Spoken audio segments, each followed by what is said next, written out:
ભાવનગરવાસીઓની વર્ષો જૂની માંગણી આખરે પૂરી થઈ છે, જે અંતર્ગત કેન્દ્રીય ઉડ્ડયન મંત્રીએ ભાવનગર નવી મુંબઈ દૈનિક વિમાનની સેવાઓનો શુભારંભ કરાવ્યો છે।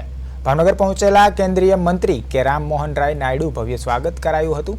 આ પ્રસંગે ભાવનગરના 30 દિવ્યાંગ બાળકોને મુંબઈની પ્રથમ ફ્લાઇટમાં રવાના કરાયા હતા। દીપ પ્રાગટ્ય અને કેક કાપી આ અવસરની ઉજવણી કરાઈ હતી। ભાવનગરના શ્રેષ્ઠીઓ દ્વારા મંત્રીનું સન્માન પણ કરાયું હતું। सांसद नीमूबेन અને કેબિનેટ મંત્રી જીતુભાઈ વાઘાણીએ આ સેવા બદલ આભાર વ્યક્ત કર્યો હતો। મંત્રીએ ભાવનગર અને મુંબઈ સેવા વેપારીઓ માટે ઉપયોગી થશે અને ભવિષ્યમાં દિલ્હી અને અન્ય શહેરો માટે પણ ફ્લાઇટ શરૂ કરવાની શક્યતા દર્શાવી છે। વડાપ્રધાન શ્રી નરેન્દ્રભાઈ મોદી સાહેબના નેતૃત્વમાં હંમેશા સંવેદના સાથે સબકા સાથ સબકા વિકાસના મંત્ર સાથે આજે ભારત આગળ વધી રહ્યું છે। ત્યારે આ પ્રથમ ફ્લાઇટની અંદર આજે 30 દિવ્યાંગો એમને પણ આ પ્રથમ ફ્લાઇટમાં નવી મુંબઈ મોકલી રહ્યા છીએ।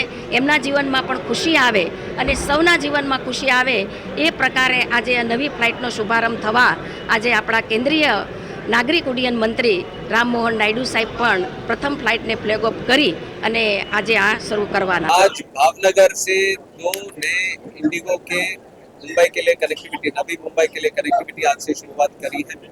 तो इसके लिए मैं भावनगर की पूरी जनता को मैं बधाई देता हूँ और इसके लिए मैं खास करके बोलना चाहूँगा कि यहाँ से सांसद और हमारे केंद्र मंत्री जी नीमूबेन जी इसके लिए काफ़ी इन्होंने कोशिश की थी और उनसे काफ़ी बार दिल्ली में भी मिल चुकी है ये डिमांड को आगे बढ़ाने के लिए।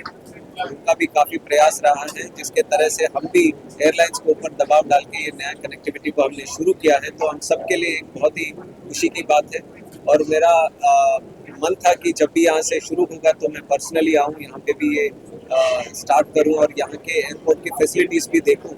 तो आज हमने जहाँ पे देखा है तो बहुत अच्छा लगा। यहाँ पे बहुत खुशी का वातावरण है, एक उत्सव का वातावरण है भावनगर में।